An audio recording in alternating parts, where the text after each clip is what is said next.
On était une petite classe, 6 ou 7, pour la formation du secondaire 2. Et on voit arriver un jour un de nos formateurs et nous a donné un défi. Ce défi, c'était de monter sur le 3e ou 4e étage de l'Institut pédagogique et de trouver un moyen de lancer cet œuf frais de là-haut sans qu'il se casse au sol. Et alors après, on entre en négociation, on demande si on ne peut pas descendre d'un étage, voire de deux, si on peut avoir plus de papier, si la réserve de colle est limitée. Finalement, au bout de quelques heures, peut-être 2 heures, on a tenté de faire voler et surtout atterrir nos œufs. Certainement que ce jour-là, en fait, j'ai reçu la plus belle leçon de pédagogie que jamais je n'ai reçue. Tout était là. Il y avait la rencontre, il y avait le défi, il y avait l'amitié qui nous réussissait, la collaboration, peut-être la déception aussi, l'envie d'y arriver.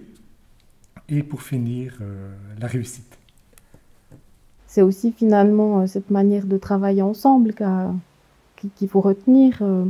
C'est clair, on partait de 3 instituts complètement différents. Et puis, on a appris à travailler ensemble. Ça a été aussi, je me dis, une grande part de notre travail, de savoir aussi faire des concessions, de devoir voilà, donner son avis, mais qu'il ne soit pas toujours retenu. Je trouve que c'est un apprentissage aussi pour nous de travailler dans notre coin et puis après de devoir s'ouvrir aux autres. De se remettre en question et puis de changer de manière de faire parfois aussi. J'ai la chance d'avoir des fées, comme on les appelle, des formateurs en établissement qui étaient vraiment géniaux, qui ont été vraiment des mentors et même sont devenus des amis. Il y a énormément de partage de pratiques, ce qui permet de s'inspirer, de se réapproprier les choses, mais aussi peut-être de les faire évoluer ou bifurquer vers d'autres horizons. Les collègues les plus proches de moi et les responsables de site m'ont vraiment donné confiance. Tu sauras le faire et tu as droit au tâtonnement, à une forme d'expérimentation. Constamment, j'ai enrichi mes schèmes d'action, vraiment. La HEP m'a appris ça, elle m'a appris aussi à supporter une très très grande charge de travail. Alors là, est-ce que c'est bien? Ces tâches multiples qu'on doit effectuer, qui sont à la fois un facteur d'exigence, de fatigue, de pénibilité, voire d'épuisement, mais aussi de tellement grand intérêt et de stimulation. Donc j'ai postulé, j'ai été reçu et on m'a dit qu'il y avait 2 jours pour apprendre le métier que je fais ici. 2 jours, ça aurait été ça. Ça aurait été un peu compliqué d'apprendre ce que je dois faire aujourd'hui entre les lieux à Bienne et à Chaux-de-Fonds, le matériel technique et les gens et les PAF, les CAF, j'arrive pas encore. Voilà. Et bref, et en fait, à la place de ça, que j'imaginais, en fait, je me suis retrouvé à boire un petit thé à 9h à Chaux-de-Fonds et aussi à Bienne. Et pour dire en fait qu'il n'y avait pas de stress du tout et qu'on est bien entouré dès le début. On a de la chance parce que bibliothécaire à la HEP Béjune, c'est jamais ennuyant, jamais ennuyeux non plus. On fait beaucoup de choses différentes. En fait, on a l'impression de faire de multiples métiers. Chaque année est différente, on ne se lasse pas de ce qu'on fait, on n'a jamais les mêmes buts, même qu'on continue toujours d'acheter des livres. Puis je crois qu'on nous encourage vraiment franchement à être créatif, à sortir des sentiers battus, à sortir de la normalité. On n'est jamais bridé en fait dans cette institution. On peut toujours essayer de développer de nouvelles choses et puis de partir sur de nouveaux projets. C'est un objet qui est très utile parce qu'on peut l'utiliser pour fermer des boîtes, on peut l'utiliser pour garder les choses ensemble, qui peut même être utilisé pour réparer quelque chose. Donc ça veut dire qu'il faut être élastique, il faut être flexible. Je trouve ça très important de nos jours surtout, pour s'adapter toujours à la nouveauté, pour se développer, pour ne jamais s'arrêter de se développer. Je trouve que ça fait aussi partie de ma personnalité et j'aimerais toujours rester le plus flexible que possible. Et puis, voilà. C'est un vivier, c'est un creuset de pédagogie, Béjune, notre espace. Et je dirais ce qui me motive aussi dans mon quotidien de formatrice chargée d'enseignement, c'est de les rendre conscients et conscientes de la beauté d'être spécialiste de la généralité, de savoir faire de tout un peu. Aussi bien, j'aurai un cours de gymnastique et après je vais pouvoir faire des arts visuels et ensemble on va faire des maths. D'aborder de nombreux domaines du savoir, je ne peux pas dire tous, mais quel beau défi. Presque impossible. Comme disait un certain Philippe Pernoud, c'est un métier qui a des éléments d'impossibilité. Mais pourquoi pas, je crois que c'est ce qui me plaît. Le dernier formateur en établissement qui, après 35 ans de pratique, me dit eh bien, je suis toujours en train d'apprendre, je change toujours ma façon d'enseigner. Et puis ça, je pense que c'est arrivé après 30, voire 40 ans de parcours professionnel, d'être dans un tel état d'esprit, c'est vraiment ce que je me souhaite, quoi. Pour moi, la HEP, c'est une institution qui a toujours été en mouvement, qui a toujours été bénéficiaire ou victime, on va dire, d'une jolie ou d'une mauvaise météo. Et finalement, je remarque que le rôle de l'enseignant dans la société, c'est d'apporter une certaine base sécuritaire à ses élèves et a fortiori, en tant que formateur à la HEP Béjune ou bien collaborateur à la HEP Béjune, finalement, on contribue à essayer de donner des outils aux futurs enseignants pour, à leur tour, finalement, protéger les enfants, les étudiants qu'ils auront. Il faut savoir faire, je crois, un assez grand écart entre les situations d'enseignement dans lesquelles on sera amené à évoluer et la théorie. Et ça m'est arrivé moi aussi au début, je suis tombé dans le biais de vouloir absolument faire concorder les deux. On ne sait pas très bien quand, à quel moment dans la carrière, peut-être certains outils qui nous sont donnés à ce moment-là nous seront utiles plus tard. Un écueil, ce serait de tout vouloir mettre en pratique, d'essayer de faire autant bien que les exemples qu'on nous montre, qui sont le fait de praticiens, praticiennes qui ont 20, 30 ans d'expérience derrière eux. Il ne faut pas avoir peur de faire du bricolage au début, puis voilà, c'est toujours du work in progress. Quand j'ai été nommé recteur de la HEP, il y a plein de choses qu'on ne m'avait pas dites. On ne m'avait pas dit qu'il y avait un certain nombre de fragilités, qu'il s'agissait de réparer un certain nombre de choses, qu'il fallait consolider, rapprocher, et puis essayer en fait de fédérer. Et ce qui est collé ensemble est solide, et ce qui est collé ensemble reste ensemble. Et je pense que c'est une des missions du recteur de veiller à ce que les différentes composantes de la HEP, qu'elles soient géographiques, pédagogiques ou autres, puissent rester collées ensemble et être solidement attachées.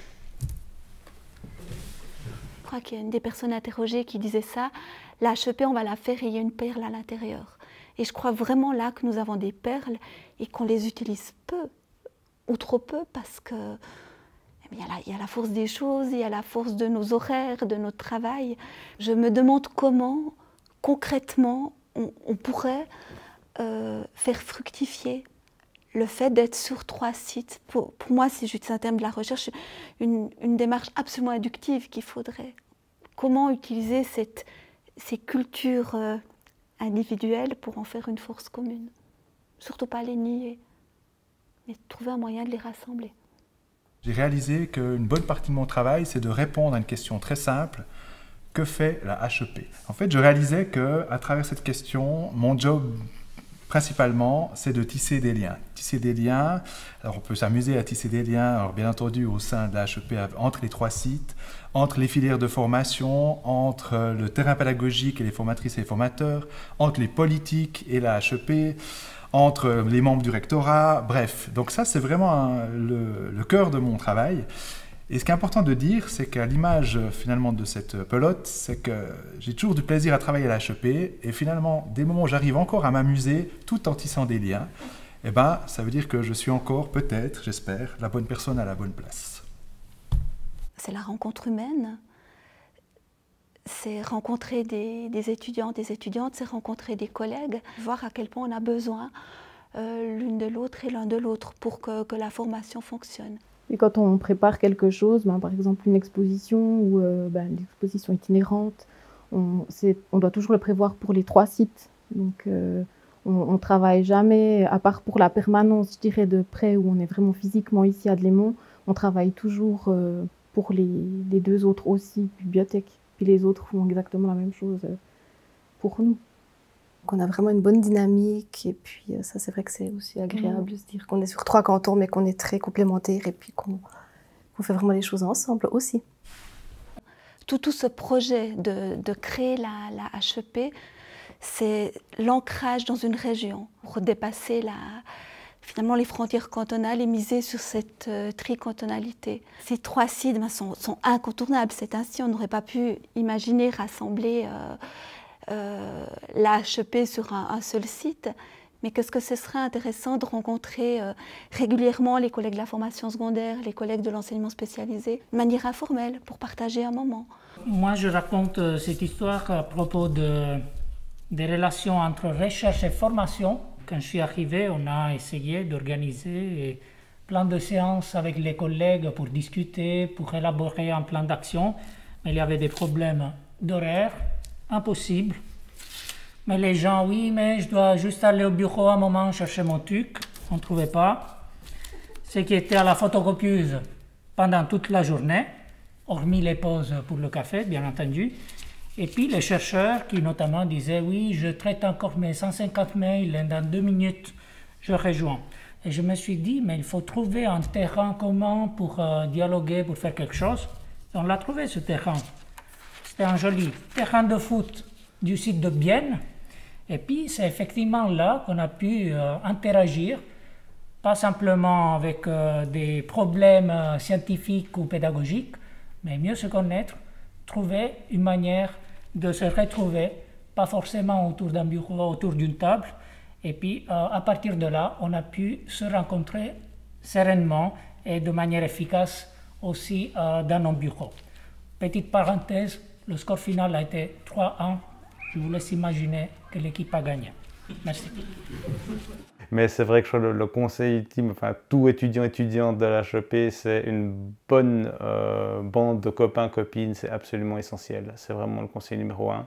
Ne serait-ce que déjà pour passer de chouettes années d'études et ensuite d'échanger avec des collègues qui sont d'horizons totalement différents, de disciplines totalement différentes, et ben, ça fait que cette interdisciplinarité, on la cultive d'une manière totalement naturelle dès les études et voilà, en devenant copain, en devenant pote, et ben, on la poursuit dans sa pratique professionnelle. Je crois que la HEP, on est dans le même paradoxe, mais qui peut être un paradoxe stimulant s'il est pris en compte, que la profession enseignante.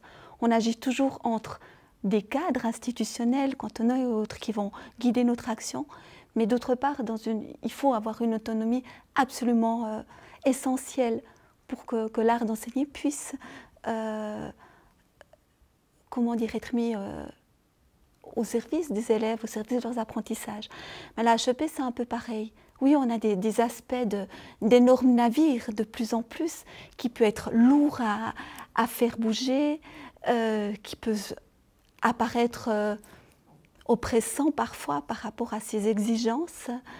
Ça peut être des temps de tempête, et ça c'est tous les aspects plutôt le revers de la médaille.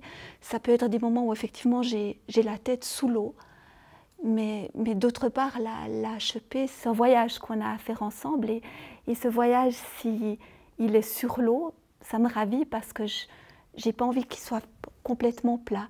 Ça me plaît l'idée de penser qu'il y a un certain bercement dû à l'élément aquatique. Et ce bercement, pour moi, c'est encore une fois les relations entre les personnes, quel que soit leur positionnement hiérarchique, tout ça avec des connaissances, du savoir et un certain rayonnement.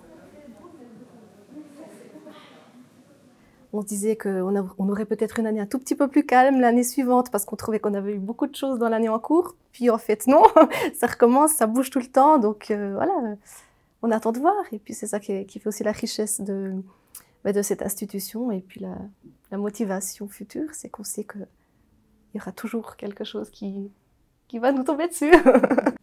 Polyvalent et toujours en mouvement. C'est un petit peu ce qu'on retient de nos 20 ans ici, si on doit le définir en 2 mots.